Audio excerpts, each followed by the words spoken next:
Namaste. Today we will see a question from a seeker who has been meditating for 4 years now, and he has asked me when the Kundalini will be awakened and when a person will reach to a meditative stage and experience the states of no mind, experience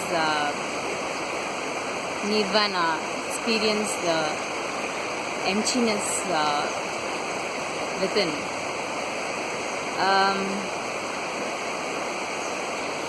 Meditation and doing meditation and following a guru and following meditation techniques, and these things will definitely help to activate the Kundalini. But when exactly does it gets activated is when a person has completely renounced life, has completely got finished with all the desires, who is whether officially or not, who is actually living a life of sannyas.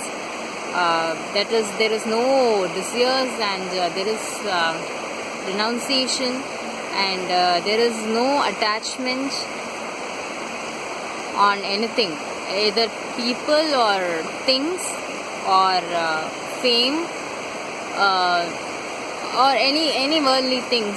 So there is no attachment, and this is very important because the attachment with the body and mind is also renounced in the process of meditation. So renouncing the outer world is a necessity, is a preliminary step in the process of meditation and spiritual life. So if you have not yet renounced, if you are not yet finished with all the desires, if you're still interested in the world, and if you're still attached to the people or things or your properties or anything outer, I think it is very difficult, even if you're continuously following meditation technique. It is very difficult to awake the Kundalini because there is no shortcuts. Only when the renunciation happens totally does the Kundalini starts functioning, and that alone is not enough. Once the renunciation happens, person should also overcome the fear of being alone, the fear of insecurity, the fear of the path that he has chosen, and the fear of obstacles. There will be lots of obstacles once the Kundalini is awakened. So the fear of the obstacles should also be overcome by the person, and for this the Guru plays a very important role, because if the Guru is not there, it is very difficult for the person to overcome the fear and the insecurity and many other things that comes as a parcel with meditation and spiritual life and renunciation. So first thing is renunciation. So if you think that you're not yet done with your desires and you're not completely finished with life, and if you think so, then I think you should continue the meditation process and just wait for the things to happen in the natural way, because it cannot be forced in any way. The renunciation should not have been forced by any way. It should have happened very naturally and with full understanding, not because somebody told you, but with the full understanding from the person. And once these two things happen, the third and the very important thing is surrendering. So the person has to completely surrender to the power of existence. And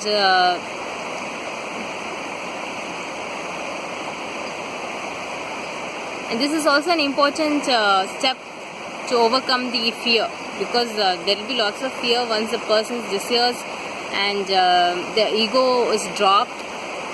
So once the ego is dropped, the person has to surrender to the existence, so that once the person surrender, the process is complete, and it may take some time for the Kundalini to reach third eye chakra, and till that time the person has to continue this. He should not in any way in between drop the process.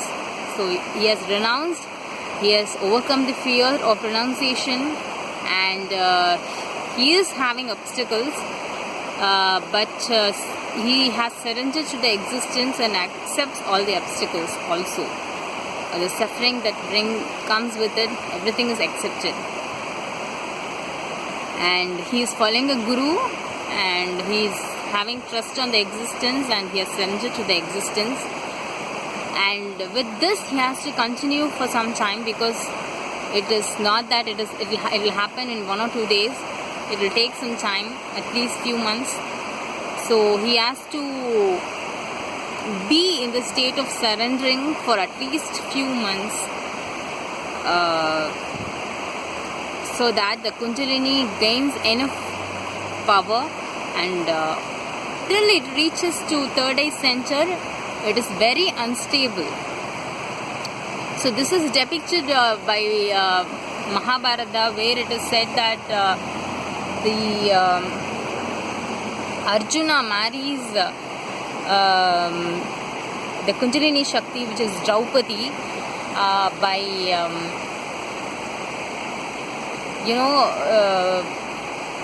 hitting the fish eyes. So for that, first the string has to be put on the bow. That string is the Kundalini, which is rising from the Muladhara chakra up to the third eye. So even if you have awakened Kundalini, if it has not reached the third eye, it is very unstable, and any moment it can drop. So to become very stable, it has to reach the third eye. When it reaches the third eye, it becomes very strong. So from there meditation starts, from there the experience of Samadhi, Satori, and before that I think it's difficult. Thanks for watching this video.